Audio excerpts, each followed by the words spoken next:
अब वो तो खुद ही आ रहे हैं बाड़े में।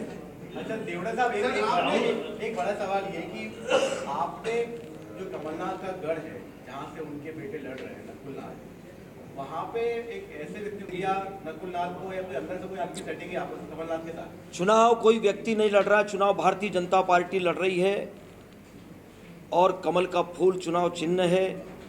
कोई कमजोर नहीं है, किसी भी साधारण कार्यकर्ता को भी अगर कहीं से उतार देंगे तो भारतीय जनता पार्टी चुनाव जीतेगी। नरेंद्र मोदी जी को प्रधानमंत्री बनाने के लिए और कोई विचारधारा के लिए, कोई लक्ष्य प्राप्त करने के लिए हम चुनाव लड़ रहे हैं। कोई कार्यकर्ता हमारा छोटा बड़ा कार्यकर्ता नहीं है, वो कार्यकर्ता महत्वपूर्ण है जो लड़ रहा, पूरी पार्टी लड़ रही है और पूरी ताकत के साथ चुनाव लड़ रही है पार्टी। हाँ, मैंने कहा भाई नहीं, कुछ नहीं हो रहा है, कुछ नहीं हो रहा है, लेकिन हमने कहा कि भाई पूरी पार्टी एक है, हमारा पूरा परिवार, हम सब मिलकर के काम करेंगे, पूरी ताकत से करेंगे, कोई नहीं है ऐसा। लेकिन सर कार्यकर्ताओं को आपने ये भी कहा कि जब भी कार्यकर्ता दिख जाए मंत्री को पहचानता है पानी पिला दो। सर स्थिति तो बहुत बुरी कार्यकर्ताओं। भैया नहीं, सब मान सम्मान सब होता है, मिलते हैं, ये हमारे पार्टी के परिवार में बैठ करके जब बातचीत होती है तो परिवार के वो चाहे जितनी यात्राएं निकाल ले, कांग्रेस के प्रति जनता का बिल्कुल मोहभंग है। कांग्रेस ने कुछ नहीं किया, चाहे वो 15 महीने कमलनाथ जी की सरकार रही है, पूछ लें कोई कांग्रेस के नेता से, उन्होंने कोई विकास की एक ईंट भी लगाई हो तो बताए 15 महीने में? कुछ नहीं किया। मुझे नहीं लगता कि कोई विकास का काम किया। 15 माह बैठने के बाद कुछ नहीं। 10 साल दिग्विजय सिंह जी उस समय बैठे थे, अब उस बात को मैं नहीं दोहराता, लेकिन 10 साल वो बैठे थे, 1 घंटा बिजली नहीं मिलती थी, आज 24 घंटे बिजली मिल रही है। पानी नहीं मिलता था उस समय, सड़कों का बेहाल था उस समय, सिंचाई का प्रबंध नहीं था। आज बहुत बड़ी सिंचाई योजनाएं चल रही है, तालाब हैं, स्टॉप डैम है, जल जीवन मिशन में एक घर में नल से शुद्ध पीने का पानी पिलाने का प्रबंध कर रहे हैं। अरे सरकार 60 साल रही कांग्रेस, कोई मैदान में आकर के जब वो मंच पर बैठे तो जरा हिसाब तो बताए। ये तो प्रजातंत्र भाई, जो सरकार में बैठे हैं उनको जनता के सामने हिसाब बताना चाहिए।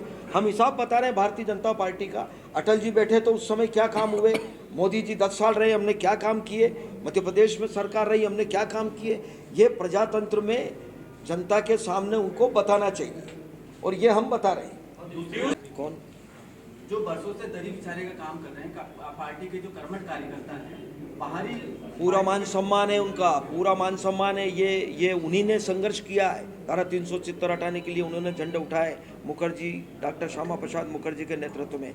यहाँ दरी तो आज मैं भी काम कर सकता हूँ, मैं भी अगर कहीं दरी बिछाना मैं बिछा दूँ। यहाँ कोई, हमारे यहाँ कोई छोटा बड़ा नहीं है भाई, कोई किसी पद पे रहे, लेकिन हम पहले कार्यकर्ता है भारतीय जनता पार्टी।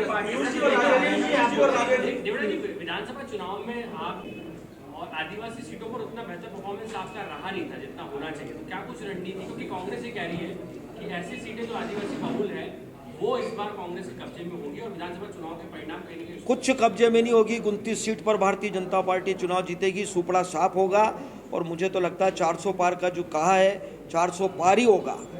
धन्यवाद, थैंक यू।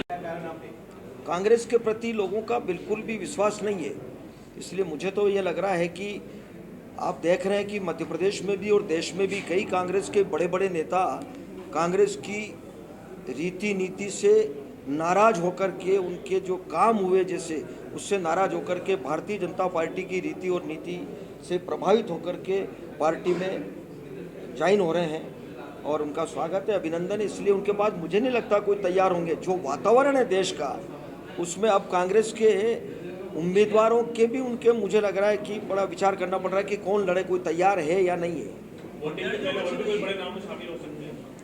आ सकते हैं, मुझे लगता है कि बहुत सारे लोगों के ऑफर हैं और मुझे लगता है कि बहुत जल्दी और लोग भी पार्टी ज्वाइन करेंगे। पार्टी ज्वाइन करने की बिना शर्त वो आएंगे, उनको लगा कि भारतीय जनता पार्टी के नेतृत्व में वास्तव में काम हुए, बहुत बड़े बड़े काम हुए, सबका साथ, सबका विकास, सबका विश्वास, सबका प्रयास, इस परिकल्पना को पूरा करने का काम अगर हिंदुस्तान की धरती पर किसी पार्टी ने किया तो वो भारतीय जनता पार्टी ने किया। सबसे बड़ा काम जो धारा 370 समाप्त करने का हुआ है, कश्मीर से कन्याकुमारी भारत एक है, लेकिन विधान दो प्रधान दो सारी चीज़ें अलग थी, इसलिए उस धारा को हटाने का काम भी बड़ा किया। 3 तलाक कानून समाप्त किया अयोध्या में प्रभु श्री राम के मंदिर का निर्माण करने का काम, जब सारे हिंदुस्तान के लोग नारा लगाते थे कि सौगंध राम की खाते हैं, मंदिर भव्य बनाएंगे, मंदिर वहीं बनाएंगे, और हिंदुस्तान की धरती पर जहाँ मर्यादा पुरुषोत्तम राम ने जन्म लिया हो वहाँ भी संघर्ष करना पड़ा, हमारे कई नौजवानों को बलिदान देना पड़ा, तो इससे बड़ा दुर्भाग्य नहीं हो सकता है कि हमारे देश में, हमारे ही यहाँ पर राम का मंदिर बने जहाँ जन्म हुआ। इससे बड़ी और क्या बात हो सकती है। लेकिन 22 जनवरी को पूरे हिंदुस्तान में दीपावली मनाई गई। यशस्वी प्रधानमंत्री जी के उपस्थिति में प्राण प्रतिष्ठा का आयोजन हुआ। पूरे देश में खुशहाली थी।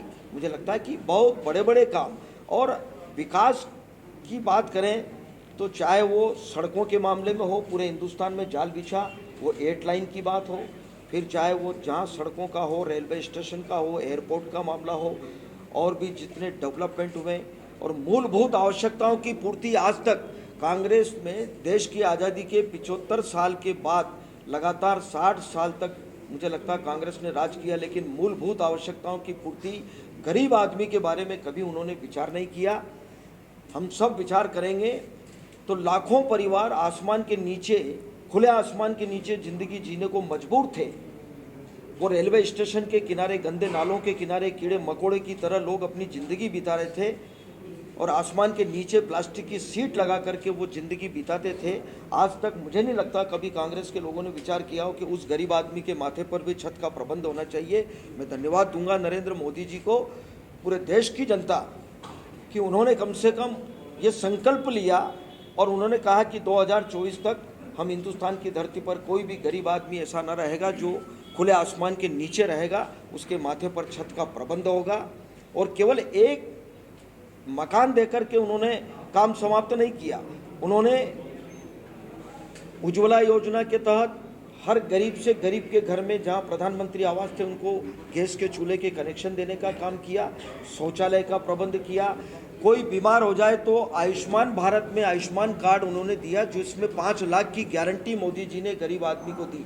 एक आधार कार्ड और एक आयुष्मान कार्ड लेकर के कोई भी गरीब आदमी किसी भी बड़े अस्पताल में जाएगा इलाज करवाने तो उसका इलाज होगा, और 1 साल में 5 लाख रुपये अगर वो समाप्त हो गए तो दूसरे साल फिर 5 लाख जमा हो जाएंगे। मुझे नहीं लगता कि आज तक ऐसे गरीब लोग जिनके पास 500 रुपये का इंतजाम भी नहीं होता है, ये काम मोदी जी ने ही किया। और मैं तो ये कहूँगा कि कोई भी सरकार, चाहे केंद्र की हो चाहे प्रदेश की हो, किसी भी दल की सरकार हो, यह सरकार का दायित्व होता है कि वो सरकार में बैठ कर के इन सारी बातों के लिए काम करे। लेकिन दुर्भाग्य है कि कांग्रेस इतने लंबे समय तक रही, काम नहीं किया। हम ये नहीं कह रहे कि हमने कोई एहसान कर दिया जनता के माथे पर, या गरीब लोगों के लिए कोई योजनाएं बनाई तो हमने कोई बहुत बड़ा एहसान कर दिया। एहसान नहीं है, ये राजधर्म का हमने पालन किया। कोई भी सरकार में रहे तो ये उसका राजधर्म का पालन है।